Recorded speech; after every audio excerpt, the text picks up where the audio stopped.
Kırgızistan'da geçen günlerde açılışı yapılan Cengiz Aytmatov Kültür Merkezi'nin tanıtımı yapıldı.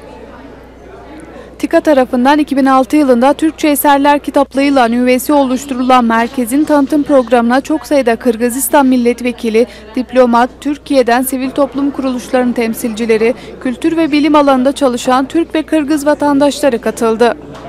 Bişkek Büyükelçisi Cengiz Kamil Fırat açılışta yaptığı konuşmada Türk ve Kırgız kardeşliğinin önemine vurgu yaparak Kırgızlara Türk tarihini ve kültürünü, Türklere de Kırgız tarihini ve kültürünü tanıtmayı amaçladıklarını belirtti.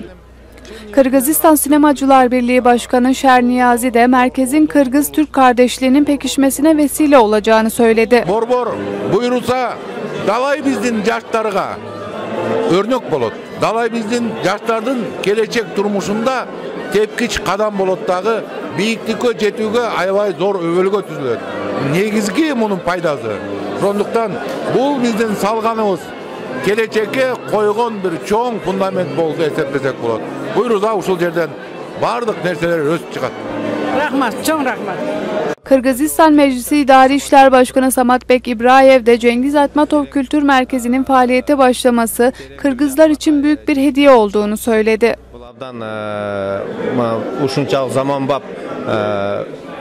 Zamanbap kitaplar menen, görgözmölөр menen ошол жердеги жакшынакай бул жерде жардам берген китепканачылар менен бул абдан жакшы борбор болду. Буюрса бардык кичинекей баладан чоң биздин жарандарыбызга ошол эле кезде чет өлкөдөн келген жарандарга бул абдан жакшы өзүнүн убактысын жакшы өткөзө турган жер болуп эсептелет да. Мына азыр бүгүн биз ушул дипломаттык корпустар менен коомдук ишмерлер менен ушул борбордун ачылышында мына сонун художниктердин, сүрөтчүлөрдүн выставкасы дагы абдан бир жакшы уюштурулуптур.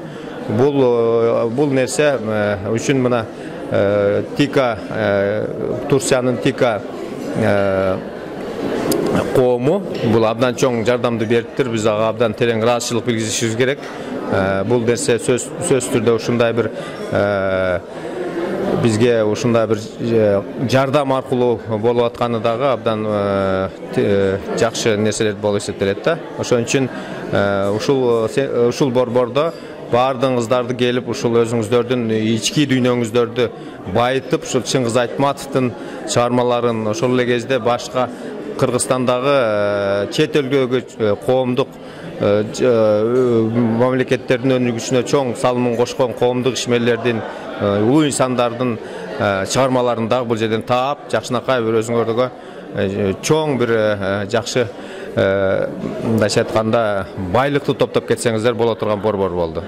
Bu merkezde ümit ediyoruz ki her yaştan insan ve herkes, kadın erkek, yaşlı genç, öğrenci çalışan fark etmez ama herkesin burada öğreneceği, hatta burada olan oturma mekanlarında, sohbet mekanlarında da birbiriyle konuşup paylaşıp birbirini daha da çok zenginleştirecek mekanlar oluşuyor, imkanlar oluşuyor. Ben doğrusu çok büyük bir sevinçle bugün bu merkezimizin ilk resmi faaliyetinde bulunmaktan çok mutluluk duyuyorum. İnşallah burası hep böyle dolu olur ve öğrenmek isteyenlerin, birbiriyle paylaşmak isteyenlerin, kardeşliğini pekiştirmek isteyenlerin ve ortak bir geleceğe, bir kadere, birlikte yürümeye karar vermişlerin buluştukları mekan olur diye çok büyük bir ümitle bunu diliyorum. Bugün bu açılışla Kırgız-Türk dostluğu özellikle sanat alanında bu etkinlikle daha fazla gelişmiştir. Gördüğünüz gibi katılım oranı çok yüksek. Burada olmaktan memnun olduğumu ifade etmek istiyorum sizin aracılığınızla. Bu tip etkinliklerin ileride görmek istediğimizi de belirtmek isterim. Teşekkür ederim. Program kapsamında Kırgız ressamların Türkiye ve Kırgızistan'daki tarihi, doğal ve kültürel güzelliklerinin yansıtıldığı tablolarla Cengiz Aytmatov portreleri tanıtıldı. 5000'in üzerinde Türkçe eser yer alan merkezde yazar Aytmatov'un masası, daktilosu, kalemi ve kişisel arşivinin yanı sıra Kırgızca ve Türkçe yayımlanmış eserler bulunuyor. Kültür Merkezi Cengiz Aytmatov adında